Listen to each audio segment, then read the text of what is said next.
Okay, so currently on this site we have a little bit of a problem. Each order wants to ship in a separate ground rule FedEx order. So in this case there's one, which is $17. That's fine, that's what we want. The problem is if somebody added two, that price is going to double. So now it's $33. That's not what we want to do. We want to bundle this and we want to just tape them together. In order to do this on our shipperHQ, we have to set up shipping rules.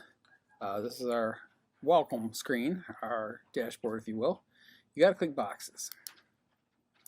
And you have to make a packing rule before you can create boxes. So we click packing rule.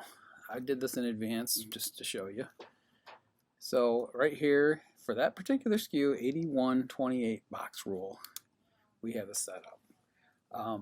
You can name the packing rule anything you want. It's just something for your own memory, but you'll need to know it once you plug it into Magento. The method of packing, pack according to box rules. When we make these box rules after this, I'll show you what I mean. So this is correct for that. You're going to need to know the product length, width, and height before you start this. There they are right there, and that's just something you'll enter in once. Right now, the possible boxes, you probably haven't created this the first time out, so you would leave all this blank and you'll come back to this page. So we like everything on this page, so we would save it.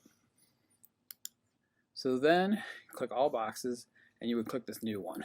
I already created these as well for time constraints, and so you can see I just duplicated all these boxes and changed them. So let's open up this first one. So again, here's our SKU 8128, and I named this one box. That means if somebody orders one frame from us, it's going to ship out one box. And these are pretty much matching what's on the actual packing rule. This first one is. Where the actual website gets this information from, this optional, it says max quantity can hold, so one. So if somebody orders one frame, it's going to send this box rule, and it's going to use these different dimensions. So we would save that out and then create our next one. So as you can see, I'm not going to go into every one of these, but the height is the only thing that's going to change. The length and width will be the same, just because we're stacking these, we're taping them together. So you can tell by the last one, we get up to packing height as 5, and this is important. Each increment that we're taping together, quantity box can hold. So in this case, 5. This has to be selected. So if we look at these box rules, every one of these 2 through 5. So if somebody orders 2 boxes, they get this one, 3, and so on and so forth. Those are created. So if we just created those, we would go back to the packing rules.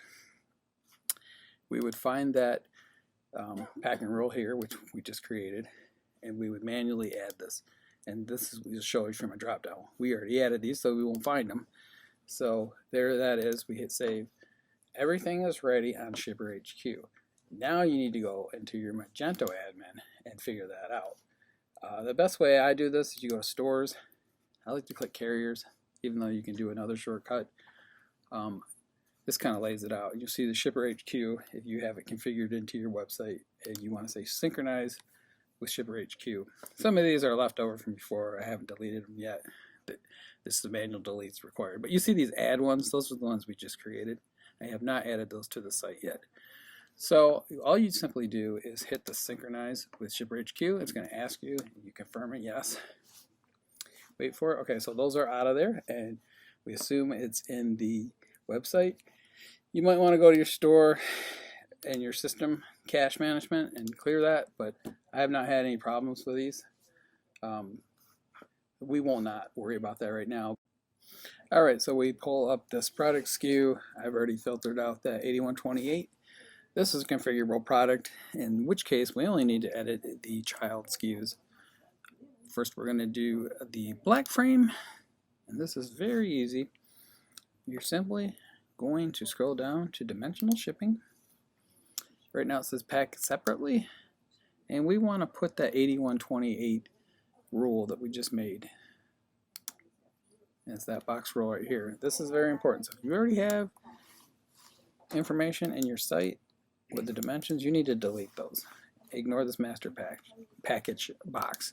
It's all you need up here. It's going to talk to shipperHQ, and it's going to apply those rules we just made. If you have any of these dimensions in the site, it will not work, and it will send these out separately. So make sure this is empty when you do that.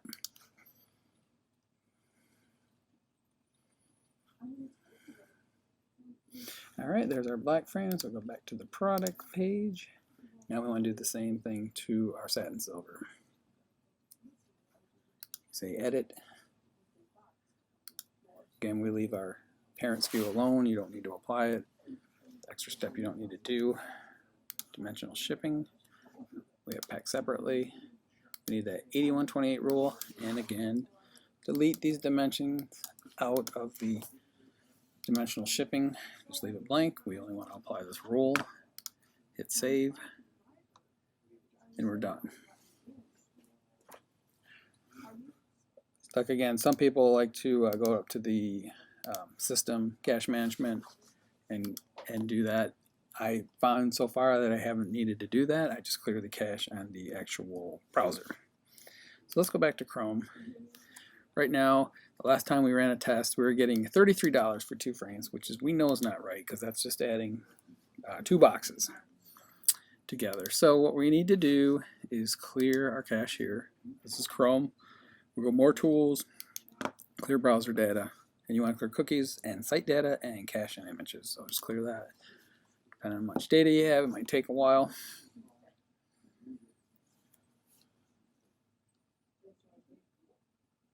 We go back here and we reload this page.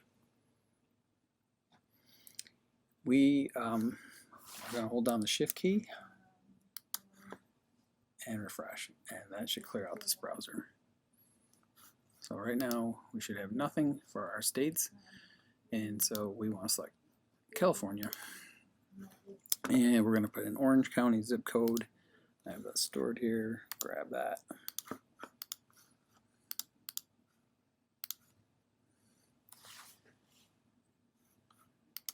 Sometimes it takes a second. So we're getting a much better shipping rate now than the one we were getting before. So now if I just keep adding this, it'll incrementally be better.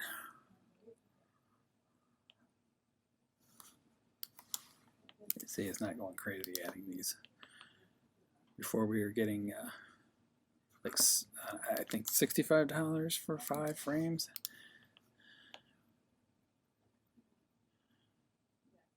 So yeah, that's much better. That's more what you expect. Much better price for your end user. And that's all you have to do.